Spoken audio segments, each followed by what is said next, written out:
Il y a une part importante de mon travail qui est basée sur le fait de jouer avec des surfaces pleines et des surfaces évidées. Jouer aussi avec la lumière, jouer avec les ombres, donc l'ombre, la lumière, jouer avec le massif et le fragile. Lorsque l'on prend l'exemple du godet de pelleteuse qui lui est plutôt massif, lourd, puissant, et tout à coup on le voit presque transparent puisque la lumière le traverse, fragile, parce qu'on a l'impression qu'on va l'abîmer si on le prend, si on le déplace. Il y a un plaisir de travailler cette matière. On peut découper, on peut souder, et on emmène l'acier quasiment là où on veut l'emmener. Et puis parfois, c'est aussi la sculpture qui s'impose, c'est aussi la matière qui tend à s'imposer, et il faut travailler avec ça. C'est tout un jeu, c'est un moment de plaisir, en tout cas. Je ne rajoute pas de patine particulière, je laisse vivre le métal. On dit que l'acier est un matériau froid.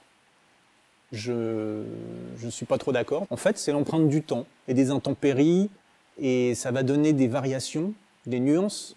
Quand l'acier prend de l'âge, il gagne cette couleur chaude, cette tonalité de bois, de vieux cuir, de chocolat.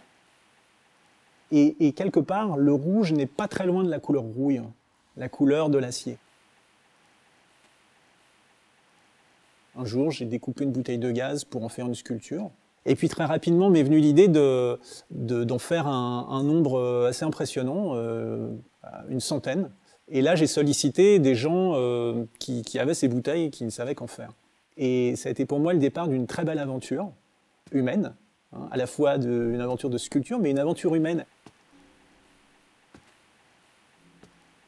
Lorsque je réalise une sculpture, il y a en moi l'envie d'étonner et de surprendre les personnes qui vont porter leur regard sur cette sculpture.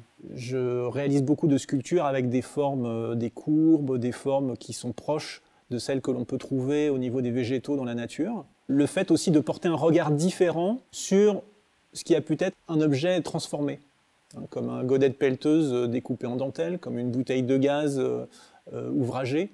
Voilà, il y a quand même une mise en perspective d'un objet qui était jusque-là banal, mais sur lequel on porte un regard différent. Et puis aussi et surtout, ce que je souhaite, et c'est quelque part ma fonction première, c'est apporter du rêve. J'aime faire rêver celles et ceux qui regardent des sculptures. Ça pourrait résumer mon rôle, quelque part. Sculpteur métal qui emmène dans le rêve.